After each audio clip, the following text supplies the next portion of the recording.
குருவே போற்றி ஒளியும் ஒளியும் எனக்குள் காட்டி உணர்த்திய குருவே போற்றி. ரொம்ப சந்தோஷம். இவர் இந்த அம்மா இவர் விஓவாக இருக்கிறார், திருவள்ளூர் விஓவாக இருக்கார். இந்த அம்மா மனைவியாக இருக்கிறாங்க. இவங்க 2 பேர் தான் எனக்கு அடுத்தபடியாக ஆசிரமத்தை மெயின்டைன் பண்ண போகிற குருமார்கள். லேடிஸுக்கெல்லாம் அந்தமா உபதேசம் கொடுக்குறாங்க, ஜென்ஸுக்கெல்லாம் இவர் உபதேசம் கொடுக்குறாரு. நிஜ வாழ்க்கை வேறு, கனவு நிஜ உலக நடப்பு ஒன்று, இரவில் உறங்கி விழிப்பது போல் சாக்காடுங்கிறாங்க. நம்ம நிஜ உலகத்தில் நம்ம இப்போ வாழ்ந்துக்கிட்டு இருக்கோம். சரி, இது நைட்டில் நம்ம படுத்துடுறோம். படுத்த பிறகு நிஜ உலகத்தில் நம்ம என்ன இது பண்ணுறோமோ அதுக்கு தேவையற்ற ஒரு உலகத்தில் நைட்டில் இருக்கோம். அது எதனால் ஏற்படுறதுங்கிறது வெகு நாளாக எனக்கு அந்த சந்தேகம் என் மனசில் இருந்துக்கிட்டு இருக்கு. அதை என்ன இரவில் நடக்குது, அதாவது இந்த உலகத்தில் நான் எப்படி இருக்கணும், அதே போலவே நைட்லேயும் நம்மளுடைய தாய் தந்தையர்கள் இல்லைன்னா இறந்து போனவங்க அவங்களோட உறவாடுறது இல்லை அது வேறு உலகத்தில் ஏதோ ஒரு நடமாட்டம் ஏற்படுது. அதனால் எனக்கு தூக்கம் சரியில்லாதது போல் எனக்கு தோணுது. அதனால் அது ஏற்படுதா இல்லை அது எதனால் அந்த இது ஏற்படுதுன்றது எனக்கு தெரியல. இந்த மனம் இருக்குது, அது ரொம்ப பொல்லாதது, ஆனால் ரொம்ப தங்கமானது. அந்த மனம் என்ன பண்ணும், நம்மளை பரிசுத்தமாக வச்சுக்கும், நம்மளை அசுத்தத்துலேயும் தள்ளும். இந்த மனத்தினுடைய எண்ணங்கள் கோர்வையாகும். எண்ணங்கள் கோர்வையாகும்போது அதில் எண்ணம் கருத்துன்னு 2 உருவாகும். கருத்துன்றது மூளையில் பதிஞ்சிடும், எண்ணம்ன்றது மனசோட கலைஞ்சிடும். அப்போது இந்த கருத்தில் எதெல்லாம் பதிஞ்சதோ அதெல்லாம் இரவில் கனவுகளாக வரும். அந்த கனவுகளாக வரும்போது உங்களுக்கு ராத்திரியில் தூக்கம் இல்லாமல் ஆக்கிடும். செத்தவங்களெல்லாம் பார்க்குற மாதிரி.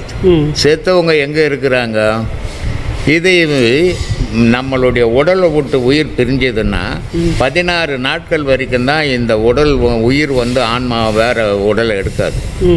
அந்த 16 நாள் கழித்த உடனே அது உடல் இல்லாத உயிர் எங்காது, உயிர் இல்லாத உடல் எங்காது. அப்போ வேறு உடலில் பூந்துடும். அது பூந்துட்ட பிறகு எங்கள் அப்பா இருக்கிறாரு, எங்கள் அம்மா இருக்கிறாங்க, எங்கள் அக்கா இருக்கிறாங்க, எங்கள் தங்கச்சிக்கிறாங்க, யாருமே இல்லை. அவங்க இறந்தவங்க அத்தனை பேரும் பிறந்தாகி போச்சு. ஆனால் இந்த மனமாகப்பட்டது அவங்கெல்லாம் இருக்கிற மாதிரி ஒரு பிம்பத்தை உண்டாக்கிக்குது. அந்த பிம்பமாகப்பட்டது உங்களை தூங்க விடாத கொள்ளுது, தொல்லை கொடுக்குது. இந்த தெளிவு வரணும். இறந்தவங்க பிறந்துட்டாங்களே, அப்புறம் அவங்க எங்கே இருப்பாங்க, இது நம்ம மன கற்பனை அப்படின்றத நீங்கள் புரிஞ்சுக்கினீங்கன்னா இதெல்லாம் வராது. அதுக்கு நம்ம என்ன பண்ணணும், தெளிவு போகணும். இது பொய்யா நம்ம இவ்வளோ நாள் வாழ்ந்துருக்குறோம், தெரியாமல் எதையோ கற்பனை பண்ணியிருக்கிறோம், இனிமேல் அதெல்லாம் கிடையாது அப்படின்றத மனசுக்குள்ளவே நீங்கள் நினைக்கும் போது அது திரும்ப வராது உங்களுக்கு. என்னுடைய நிலையை யார் ஏற்றானோ அவன் செய்யணும். என்னுடைய நிலையை எட்டவே முடியல யாரால, இல்லையா? இதை இப்போ பேசினது பேர் மணிகண்டன். இப்போ சொன்னார், கார் விடுவே இடம் இல்லை சாமி, மைதானம் ஃபுல்லாக காருங்களாக தான் இருக்குது, ஒரு 60-70 கார் இருக்கும் போல இருக்குது அப்படின்னு. அவ்வளோ சம்பளம் காரில் தான் வருவாங்க, அவ்வளோ சம்பளம். ஆனால் இவருக்கு என்ன 3 ஸ்டேட்டு இவர் இன்சார்ஜில் இருந்தது, தமிழ்நாடு, கர்நாடகா, கேரளா. அவர் 3 ஊர்லேயும் டிரான்ஸ்ஃபர் பண்ணுவாங்க. இங்கே 10 நாள், அங்கே 10 நாள், அங்கே 10 நாள். இந்த பாடம் பண்ண ஏடா கூடமாக முடியல, அங்கங்கே ரூமுங்களை எடுத்து ரூமுங்களில் போய் லாட்ஜிங்கில் பாடம் பண்ண முடியலன்றதுக்காக அவ்வளோ சம்பளமான வேலையை எழுதி கொடுத்துட்டு கம்மி சம்பளத்துக்கு போய் பாடம் பண்ணிக்கிறாங்க. அவன் தான் மூலியமாவது சாதிச்சிருவாங்க. அப்படி தான் அருணகிரிநாதருக்கு அவ்வளோ பெரிய ஞானத்தை கொடுத்தாங்க. இப்போ இந்த ஞானம்லாம் உனக்கோ எனக்கோ ஏன் கொடுக்கல? நம்மனா விரோதியா எதிரியானா? இல்லை, பல கோடி பிறவிகளை கடந்து வந்தவங்க நம்மெல்லாம் வந்திருக்கிறோம். இன்னும் பல பிறவிகளை கடந்து போக வேண்டி இருக்கும். அப்படியே போகலன்னாலும் ஏதோ ஒரு விட்டக்குறை தொட்டக்குறைன்ற மாதிரி இன்றைக்கி இந்த பாதையில் வந்துட்டோம். நம்ம நாளைக்கு நமக்கே கூட அந்த நிலைகள் வரலாம். வந்தப்போ நீங்கள் சொன்ன மாதிரி உடல் விட்டு உடல், இதுக்கு அட்டாங்க யோகம் அதை செய்தால் அட்டாங்க அந்த ஞானங்களை பெறலாம். இது என்னன்னா லஹிமா, கரிமா, மகிமா, இதை மாதிரி ஒரு 8 விதமான சித்திகள் இருக்குது.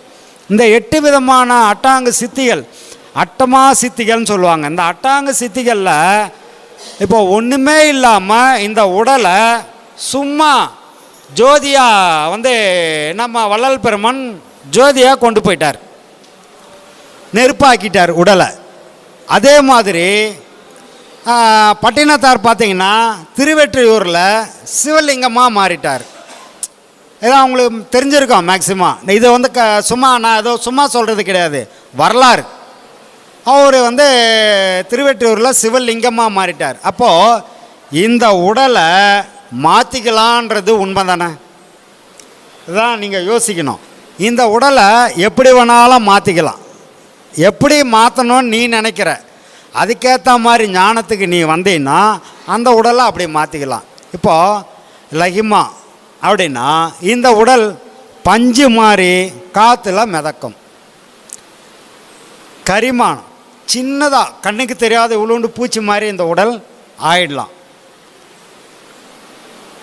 இல்லையா? அந்த மாதிரி இன்னொன்று பிராப்தி, இதெல்லாம் இது அதாவது வானுக்கும் பூமிக்கும் விஸ்வரூபம் எடுத்து இறைவன்லாம் விஸ்வரூபம் காட்டுறாங்களே, அதையே கூட நீ காட்டலாம். உனக்கு அந்த ஆற்றல் இருக்குது, நீ அதை வளர்த்துக்கினீன்னா அதை பண்ணிக்கலாம். இப்படியெல்லாம் பண்ணுறவங்க ஒவ்வொரு கிரகத்துக்கும் போய் அந்த அந்த கிரகத்தோட ஆற்றல் என்ன, அதோட பலாபலன்கள் என்ன, அதுக்கும் மனிதர்களுக்கும் என்ன லிங்க் இருக்குது, மனிதன் ஏன் கிரகத்தை ஃபாலோ பண்ணி வாழ வேண்டிய சூழ்நிலை ஏன் ஏற்பட்டுது, அப்புறம் இந்த சனி ஞாயிறு திங்கள் செவ்வாய் பாம்பு 2 பாடல் கேட்டிருக்கியா? அது வேற அது வேற. இந்த பாம்பு 2ன்னுவாங்க. இந்த பாடல்களை எல்லாம் வெளியில் போய் அவங்க ஞானிகள் வந்து உடலை விட்டு வெளியில் போய் இதையெல்லாம் பார்த்து மீண்டும் உடலுக்குள்ளே வந்து இதெல்லாம் எழுதி வச்சாங்க. அதனால தான் இன்றைக்கி வந்து நமக்கு கிழமைகள், நேரம், சூரியன் உதிக்கிற திசை, தினங்கள் இதெல்லாம் எப்படி கிடச்சிது? யார் போய் பார்த்தாங்க? ஞானிகள் எழுதி வச்சது தான். அந்த காலண்டரு என்னது இது பஞ்சாங்கம் இதெல்லாம் வந்து குறிப்பெடுத்து அவங்க எழுதி வச்சதுனால நம்ம இன்னைய வரைக்கும் அதை வந்து படிச்சுக்கிட்டு இருக்கிறோம். அப்போ அவங்க உடலை விட்டு போய் ஆராய்ஞ்சாங்க. இந்த ஆராய்ச்சியெல்லாம் அறிவியல் இல்லாதப்போ 3000-4000 வருஷத்துக்கு முன்னாடி அவங்க எழுதி வச்சது.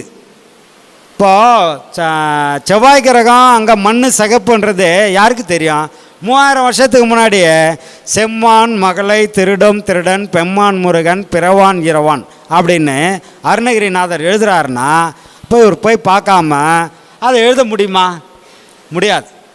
அப்போது விஞ்ஞானம் வளர்கிறதுக்கு முன்னாடியே மெஞ்ஞானம் இருந்தது.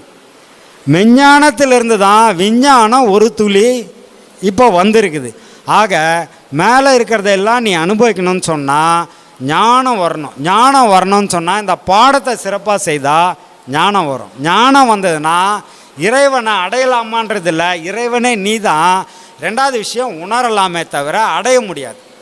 ஏன்னா காற்று எப்படி உடலில் நம்ம உணர்கிறோமோ அப்படி இறைவனை உணரலாமே தவிர நீயே இறைவன் ஆகலாமே தவிர இறைவன் ஒன்று தனியாக இல்லை. தனியாக இருந்தால் தான் நான் அதை அடையணும் ஒரு இலக்கை வச்சுக்கிறதுக்கு. எந்த இலக்கம் கிடையாது. இலக்கெல்லாம் உனக்குள்ளவே. நீ இறைவனை அடையணும்னா நீயே இறைவனாக ஆகணும். இதுதான் இலக்கு. இறைவன் எங்கேயும் அட்ரஸ் கொடுத்து அங்கே நான் இங்கே பலான இடத்துல உட்காந்துட்டு இருக்கிறேன், யாராவது வேணா வாங்கப்பா என்னை வந்து பார்த்துட்டு போங்கப்பான்னு எந்த கடவுளும் அட்ரஸ் கொடுக்கல. அப்போது எங்கேயும் அவர் இல்லை, உனக்குள்ளே இருக்கிறாரு. நீ அதை அடையணுன்ற அவசியம் ஏற்பட்டதுன்னா நீ முயற்சி பண்ணி உனக்குள்ளே தேடு, கிடைக்கும். ஆனால் ரமணர் சொல்லிக்கிறாரு செம்பொன் கிராமத்தில் இறைவன் இருக்கிறாரு, அங்கே நான் போய் பார்த்துட்டு வந்தேன் அப்படின்னு சொல்லிட்டு பயணம் பண்ணுறதெல்லாம் சொல்லிக்கிறாயா? வெளியே இருக்கிறாருன்னு சொல்லி. ஆமாப்பா, பயணம் பண்ணாருப்பா. அவர் பயணம் பண்ணி செம்பொன் கிராமத்தில் தான் அவர் இருக்காரு. எங்கே இருக்குது செம்பொன் கிராமம்? அது நம்ம இந்த பிரபஞ்சத்தில் தாண்டி போனோம். யார் சொன்னாங்க உனக்கு? இதுதான் ரமணர். எங்கே சொன்ன நீ? ரமணர் சொன்னதை ரமணர் பாடத்தில் இருக்கையா? தட்டுங்கள் திறக்கப்படும், கேளுங்கள் கொடுக்கப்படும்னா பக்கத்து வீட்டுக்காரன் கதவை போய் தட்டினா உத கொடுப்பானா? கொடுக்க மாட்டானா? தட்டுங்கள் திறக்கப்படும்னா என்ன தட்ட சொன்னாங்க உன்னை? கேளுங்கள் தரப்படும்னா என்ன கேட்க சொன்னாங்க? ஒவ்வொரு ஞானிக்கிட்டையும் ஞானத்தை வாங்கிக்கப்பா, அங்கே போய் கேளுப்பான்னாங்க. உன்னோட இதய கதவை தட்டு சொன்னாங்க. இதே கதவை தட்ட சொன்னாங்க. ஞானத்தை போய் ஞானிகள் கிட்ட வாங்கிக்க, அங்கே போய் தட்டி கேட்டு வாங்கிக்கப்பான்னு சொன்னாங்க. ரமணர் என்ன சொன்னார்? உன்னை யாருன்னு நீ தெரிஞ்சுக்கப்பான்னாரு. அப்போ நான் உன்னை யாருன்னு கேளு. நான் யாருன்னு சொல்லிட்டு அவர் சொல்கிறாரு. ஆமாம், நான் வந்து இந்த உலகத்துக்கு வந்து இந்த உலகத்தோட அனுபவத்தை பெறத்துக்கு வரேனா, இல்லைனா ஆன்மாவோட அனுபவத்தை பெறத்துக்கு நம்ம கற்றுக்கணுமா? அது புரியலையே. முதல்ல நான்ன்றது யார் அது சொல்லு. நான் என்பது வந்து ஒரு ஆன்மா அப்படின்னு சொல்கிறாங்க. அப்புறம் என்ன ஆன்மா அனுபவத்தை பெற வரமான்னா, ஆன்மாவுக்கு தான் அனுபவம் வேணும்னு தான் இங்கே வர்றது பிறப்புக்கு. இந்த உடல் வந்து பல கோடி உடல்கள் எடுத்திருக்கிற நீ, இந்த உடல் சதம் இல்லை. உடல் இன்னைக்கு இருக்கோம், நாளைக்கு அழிஞ்சிரும். ஆனால் ஆன்மாவுக்கு அழிவு கிடையாது. அப்போது ஆன்மா அனுபவம் பெறுவதற்காக உடல் எடுத்துகிட்டு வருது.